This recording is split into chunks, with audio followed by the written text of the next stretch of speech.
Hello friends, welcome back to my channel Sanvi की पाठशाला। Friends, आज के इस वीडियो में हम लोग line written a few miles about Tintern Abbey in short Tintern Abbey by William Wordsworth का सेकंड क्वेश्चन करने वाले हैं।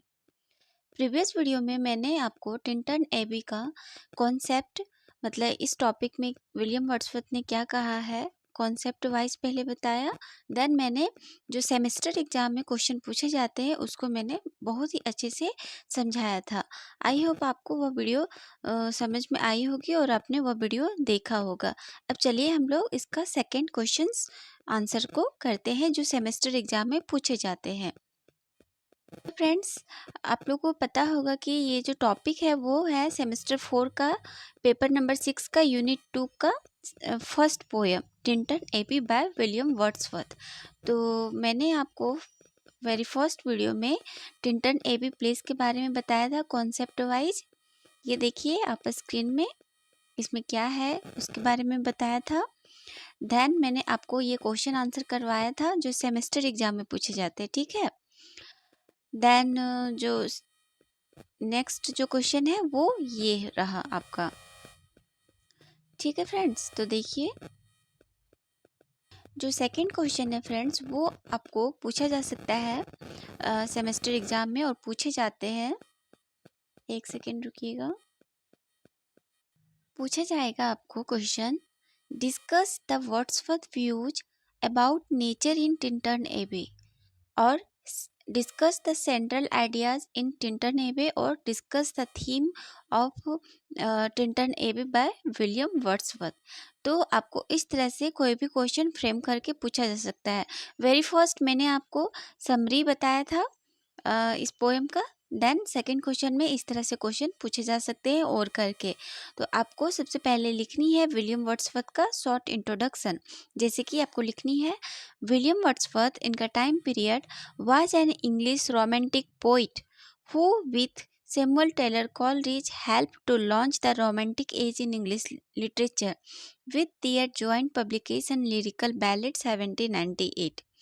मतलब जो विलियम वर्ड्सवर्थ है वो एक इंग्लिश रोमांटिक एज के बहुत ही फेमस पोइट रहे हैं और इन्होंने सैमुअल टेलर कॉलरिज जो एक रोमांटिक एज के इसके साथ इनके साथ पोइट रहे हैं फेमस, उनके साथ मिलके इन्होंने एक बुक को पब्लिश किया था जिसका नाम है लिरिकल बैलेट 1798 में।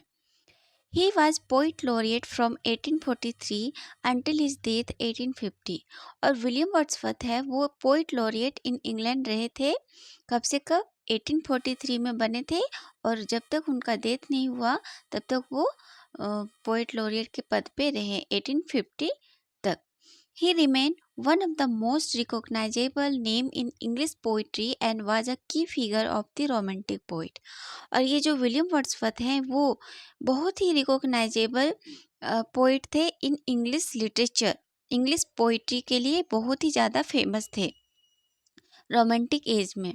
He wrote many works in which his most notable works line written a few miles above Tinton Abbey is most notable poem in which he believed that nature never betrayed the heart that loved her and advocated that man should completely submit oneself to the nature। यहाँ पे ओ छूट गया friends, to the nature. Okay, तो यहाँ पे बोल रहे हैं कि जो विलियम वर्ड्सवर्थ है वो बहुत सारे वर्क लिखे हैं लेकिन इनका जो ये टिंटन एबी वर्क है वो बहुत ही फेमस है, नोटेबल वर्क है इनका, जो बताता है कि अगर मनुष्य नेचर से लव करता है, नेचर को अपना पूरा सॉल डिवोट कर देता है तो नेचर उसे कभी भी बिट्रे नहीं करेगी, कभी भी उसका दिल नहीं तो तोड़ेगी ह्यूमन बीइंग का, अगर वो नेचर से लव करे तो। फिर सेकंड लाइन में सेकंड पारा में आपको लिखनी है इस पोएम के ब्रीफ इंट्रोडक्शन, जैसे कि सभी के आंसर में आप करते हो। जैसे लिखना है आपको line written in a few miles about Tintern Abbey on revisiting the banks of the Wye during a tour commonly known as Tintin Abbey, is a poem genre which is written by William Wordsworth. Total 160 line in blank verse. मतलब आपको इस poem का full title लिखनी है और लिखनी है कि ये जो पोएम है फुल टाइटल में इस नाम से जाना जाता है एंड इसको शॉर्ट नेम में टिंटन एबी के नाम से जानते हैं, जो एक पोएम की जॉनरा में लिखी गई है वर्ड्सवर्थ के द्वारा, टोटल 160 लाइन में इन ब्लैंक वर्स में। ठीक है, तो कोई भी पोएम को आप लिखते हैं आंसर, तो उसका राइमिंग स्कीम, उसमें क्या क्या लिटरेरी डिवाइसेस यूज़ किए गए हैं उसको भी आपको मेंशन करनी होती है आंसर लिखने टाइम। ठीक है, तो आपको इस तरह से लिखनी है। इन दिस पोएम, इस पोएम में वर्ड्सवर्थ एक्सप्लोर करते हैं on second revisiting of Wye valley. इस पोएम में वर्ड्सवर्थ एक्सप्लोर किया है अपनी सेकेंड बार रिविजिटिंग वाई वैली के बारे में। मतलब जब वो 23 इयर्स ओल्ड के थे वर्ड्सवर्थ, तो फर्स्ट टाइम टिंटन एबी एक प्लेस है वहाँ पे विजिट किए थे। देन जब वो 28 इयर्स ओल्ड 5 इयर्स लेदर वो विजिट करते हैं उसी प्लेस को, तो उसके बारे में इस पोएम में उन्होंने डिस्कस किया है। तो वही आगे लिखा हुआ है, first time when he was 23 years old in 1793 he visited Tintern Abbey, but in second time after 5 years in 1798 he revisiting this same place with his sister Dorothy Wordsworth. In this poem he explored the relationship between nature, memory and human mind, specifically focusing on the poet's return to the Wye Valley after 5 years. तो इस तरह से आपको लिखनी है। Then आपको जो question था कि सेंट्रल आइडिया, इनका व्यूज, थीम, तो उस पे बेस्ड आपको आंसर यहाँ पे लिखनी है। जैसे कि आपको लिखनी है, in this poem Wordsworth gives some own views about nature, themes, central ideas in Tintern Abbey which is given below. जैसे कि फर्स्ट पॉइंट में इसमें बताया है वर्ड्सवर्थ इन टिंटन एबी कि nature as a spiritual force.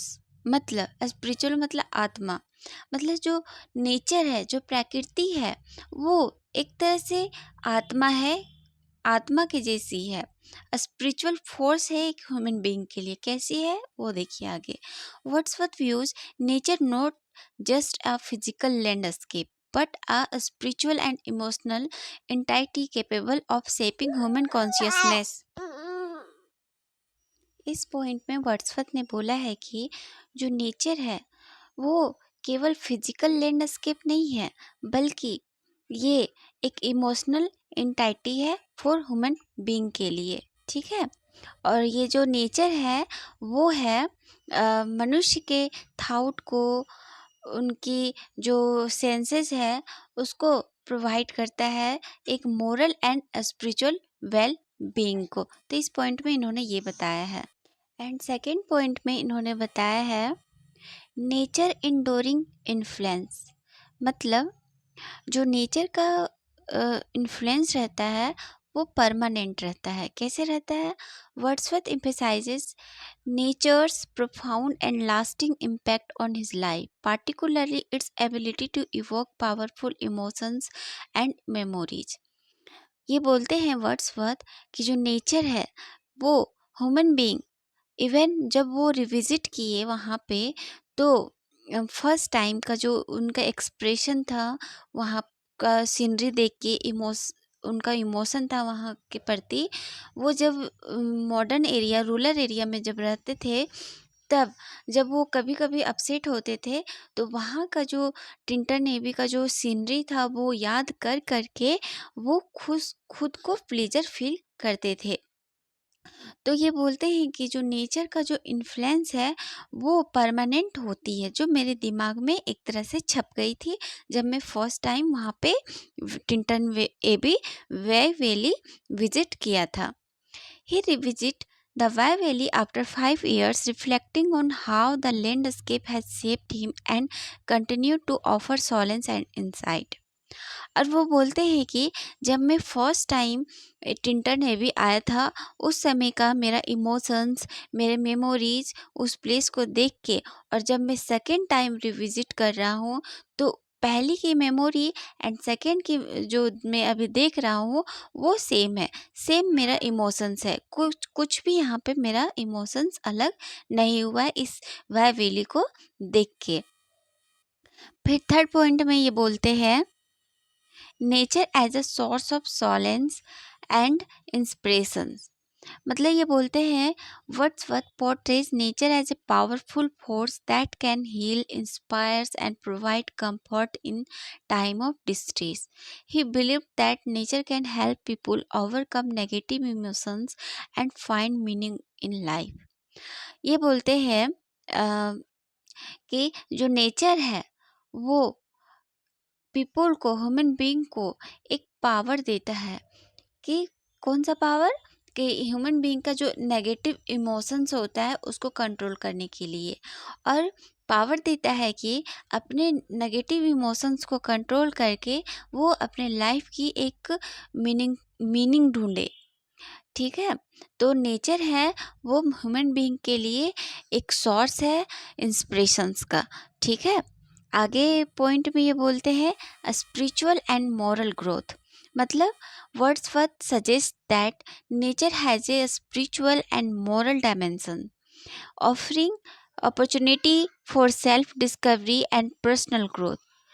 मतलब ये बोलते हैं कि जो नेचर है वो है ह्यूमन बीइंग को सेल्फ डिस्कवरी, मतलब ह्यूमन बीइंग का जो पर्सनल ग्रोथ है, सेल्फ डिस्कवरी है, उसे एक अपॉर्चुनिटी प्रदान करती है कि वो खुद को ढूंढे। ठीक है, the speaker believes that engaging with nature can lead to a deeper understanding to oneself and the world, fostering a sense of peace and tranquility. और यहाँ पे जो स्पीकर है, जो विलियम वर्ड्सवर्थ है, वो बिलीव करते हैं कि जो नेचर है, अगर आप नेचर को डीप में अंडरस्टैंड कर लिए अब खुद के लेवल पे, वन सेल्फ लेवल पे, तो ये हमेशा आपको एक peaceful and tranquility sense देगी। इसलिए जो नेचर है उसको आप फील कीजिए, उसको आप महसूस कीजिए। तो इस तरह से नेचर है वो ह्यूमन बीइंग के लिए एक स्पिरिचुअल थिंग है एंड मोरल ग्रोथ भी है। फिर आगे पॉइंट में आपको लिखनी है growth and change. The poem contrast the speakers youthful reflective appreciations of nature with his more mature, contemplative perspective gained over time. He acknowledged a loss of youthful immediacy but also recognizes the development of a deeper, more profound connections of nature.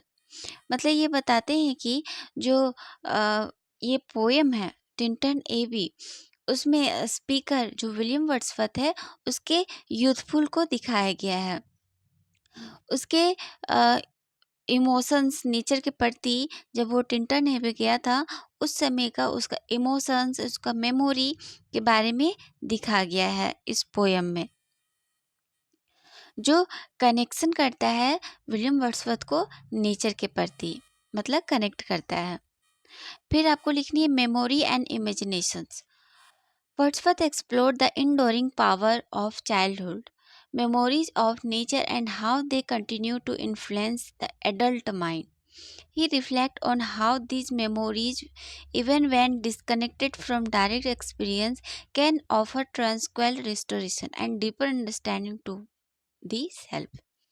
मतलब इस point में ये बोलते हैं कि Wordsworth जो speaker है वो फर्स्ट टाइम विजिट करके जब वो 5 साल के लिए अर्बन एरिया में चले गए थे, तो वो अपने मेमोरी एंड इमेजिनेशन के ज़रिए जब वो उदास होते थे, उनका जब मन अपसेट रहता था, तो वो वाई वैली जो टिंटन एबी में उन्होंने देखा था, वो उस इमेजिनरी को अपने माइंड में कनेक्ट करते थे, उसको एक्सपीरियंस, उसको फील करते थे और खुद को प्लीजर देते थे। तो यहाँ पे बोले हैं कि जो फर्स्ट विजिट उनका था वो उनको बहुत ही मदद किया 5 इयर्स जब वो रहे अर्बन एरिया में, तो उस नेचर को याद करके खुद को प्लीजर फील करने के लिए। फिर है सिस्टर डोरोथीज रोल। इस पोएम में उनकी सिस्टर डोरोथी वर्ड्सवर्थ भी साथ गई थी रिविजिटिंग के टाइम, तो उसका क्या रोल है उसके बारे में यहाँ पे बताया गया है। The presence of his sister Dorothy in this poem is significant. She represents the speakers past self, reminding him of this of his earlier, more impulsive engagement with nature, and also offers a view of present and future as she experiences the landscape. Their shared experience reinforces the idea of nature's enduring power and its capacity to connect individualism. मतलब ये बोलते हैं कि जो मेरी बहन है sister, वो भी रिविजिटिंग के टाइम मेरे साथ प्रेजेंस थे, तो उन्होंने भी डोरोथी वर्ड्सवर्थ ने भी जिस तरह से मैं फील किया उस तरह से उसने भी इस नेचर को फील किया यहाँ टिंटन एबी का। और टिंटन एबी में वर्ड्सवर्थ अपनी बहन के लिए कामना करते हैं, नेचर से एक विश मांगते हैं कि मेरी डोरोथी जो सिस्टर है वो नेचर के प्रति पूरी तरह से एंगेजमेंट हो जाए, पूरी तरह से एंगेज हो जाए और वो अपने लाइफ में आगे बढ़े। फिर आगे आपको लिखनी है डेमोक्रेटिक पोएटिक लैंग्वेज। इस पोएम में वर्ड्सवर्थ ने डेमोक्रेटिक पोएटिक लैंग्वेज का यूज किया है। कैसे किया है? जैसे कि Tintern Abbey is noted for its use of simple accessible language, breaking away from more formal poetic convention of the time. मतलब इसमें बोले हैं कि इस पोएम में वर्ड्सवर्थ ने बहुत ही सिंपल लैंग्वेज, जो बहुत ही समझ में आने वाली एक्सेसिबल लैंग्वेज हो, उसको इस पोएटिक कन्वेंशन में यूज किया है। This align with Wordsworth believes in the power of ordinary language to convey profound emotions and idea, reflecting the democratic ideals of the French revolutions. और रोमांटिक एज में French revolution हुआ था, तो उस idea के through भी इस poem में इन्होंने जिक्र किया है, अपने इमोशंस आइडियाज़ को दिखाया है। फिर आपको कंक्लूजन का पार्ट लिखनी है, जैसे कि दज इस प्रकार in Tintern Abbey Wordsworth reflect on his enduring connection with nature, expressing gratitude for its past and present influence on his mind and spirit. इस प्रकार से जो टिंटन एबी है वो रिफ्लेक्ट करता है कि कैसे आप नेचर से कनेक्ट हो सकते हैं, अपने ग्रेटिट्यूड को एक्सप्रेस कर सकते हैं, अपने माइंड एंड स्पिरिट को नेचर को सौंप सकते हैं। तो इस तरह से यहाँ पे आपका सेकंड का भी आंसर खत्म होता है। तो फर्स्ट में आपको मैंने समरी बताया, फिर सेकंड में आपका सेंट्रल आइडियाज, व्यूज, थीम से रिलेटेड ये सारे ये क्वेश्चन का आंसर है मिला जुला के। तो आपको इसी तरह में आंसर लिखनी है। सो फ्रेंड्स, ये थे आपके क्वेश्चन आंसर। आप इतना लिख दोगे समझ के तो बहुत ही मतलब बहुत इनफ है आंसर लिखने के लिए। अब चलिए हम लोग कुछ क्वेश्चन आंसर देखते हैं बेस्ड ऑन ऑब्जेक्टिव, ठीक है, जो इनसे क्वेश्चन ऑब्जेक्टिव क्वेश्चन में पूछे जाते हैं। तो वेरी फर्स्ट क्वेश्चन है, line written in a few miles about Tintern Abbey written by. तो यह जो टिंटन एबी पोएम है वो किसके द्वारा लिखा गया है? तो आप लोग सभी जानते हैं, विलियम वर्ड्सवर्थ के द्वारा। फिर सेकंड क्वेश्चन है, in which year did William Wordsworth write the poem Tintern Abbey. तो कब इन्होंने लिखा था? तो 1798 में इस पोएम को इन्होंने लिखा था। फिर आपको आपका नेक्स्ट क्वेश्चन है फ्रेंड्स, एक second, who is the speaker in the poem Tintern एबे। इस पोएम का स्पीकर कौन है? तो विलियम वर्ड्सवर्थ खुद स्पीकर हैं इस पोएम का। स्पीकर के थ्रू इन्होंने अपने जो इमोशंस थे उस प्लेस को घूमने के बाद फिर से रिविजिट किया, तो सेम उनका जो सीनरी था, उनका इमेजिनेशन था, इमोशंस था, उसको एज ए स्पीकर बन के इस पोएम में जाहिर किया है। फिर आगे आपको क्वेश्चन है आपका, how many lines in Tintern Abbey poem by William Wordsworth. तो इसमें टोटल 160 लाइन्स का ये पोएम है बाय वर्ड्सवर्थ। फिर आगे है Wordsworth visited the same location for the first time in the year. पहली बार वर्ड्सवर्थ किस ईयर में टिंटन एबी को विजिट किया था? तो पहली बार उन्होंने 1793 में किया जब वो 23 साल के थे। फिर जब सेकेंड बार रिविजिट किया तो वो जब 5 इयर्स मतलब वो जब 28 इयर्स के हो गए 1798 में, तब वो रिविजिट किए और इस पोएम को लिख डाला। फिर नेक्स्ट क्वेश्चन है the poem Tintern Abbey by William Wordsworth written in. तो कौन सा फॉर्म में लिखा है? तो ब्लैंक वर्स के फॉर्म में इस पोएम को इन्होंने लिखा है। फिर आगे है who among the following is with Wordsworth during his visit to Tintern Abbey. मतलब यहाँ पे रिविजिट होगा फ्रेंड्स, ओके, करेक्शन कर लीजिएगा। मतलब जब वर्ड्सवर्थ रिविजिट किए सेकेंड बार टिंटन एबी तो उनके साथ कौन थी? तो उनके साथ उनकी बहन डोरोथी वर्ड्सवर्थ थी। ठीक है। फिर आगे है question Wordsworth revisit Tintern Abbey after how many years. मतलब दूसरी बार वर्ड्सवर्थ कितने साल बाद वहाँ पे उस प्लेस पे रिविजिट किए? तो 5 साल बाद इन 1798 में किए जब वो 28 साल के थे। और यहीं पे आपका खत्म हो जाता है इस टॉपिक का क्वेश्चन आंसर। ठीक है फ्रेंड्स, तो आज मैंने आपको सेकंड क्वेश्चन कराया। प्रीवियस वीडियो में मैंने फर्स्ट क्वेश्चन का आंसर विद कॉन्सेप्ट करवा दिया था। एंड फ्रेंड्स, अगर आप फुल डिटेल में इस टॉपिक को पढ़ना चाहते हो विथ क्वेश्चन आंसर, तो मैं यहाँ पे यूट्यूब में डालती हूँ, लेकिन आप डिटेल में पढ़ना चाहते हो उस टॉपिक को और सीक्वेंस से नोट्स क्वेश्चन आंसर का, प्रीवियस ईयर क्वेश्चंस या फिर एमसीक्यू क्वेश्चंस एंड कोई भी डाउट हो, तो अगर सीक्वेंस में आप क्लास चाहते हैं तो पेड ग्रुप जरूर से ज्वाइन करें। और आप नोट्स क्वेश्चन आंसर का नोट्स लेने के लिए भी आप इस ग्रुप में जुड़ सकते हैं। इसका लिंक इस वीडियो के डिस्क्रिप्शन में डाला हुआ है, तो जरूर से ज्वाइन करें एंड अपने प्रिपरेशन को बेस्ट बनाएं। सो थैंक यू फ्रेंड्स, मिलते हैं नेक्स्ट अपकमिंग वीडियो में। तो आपको कौन सा टॉपिक पढ़नी है सेमेस्टर 4 का, कौन सा पेपर का, तो आप ज़रूर से मैसेज कीजिएगा। So thank you, bye bye, take care.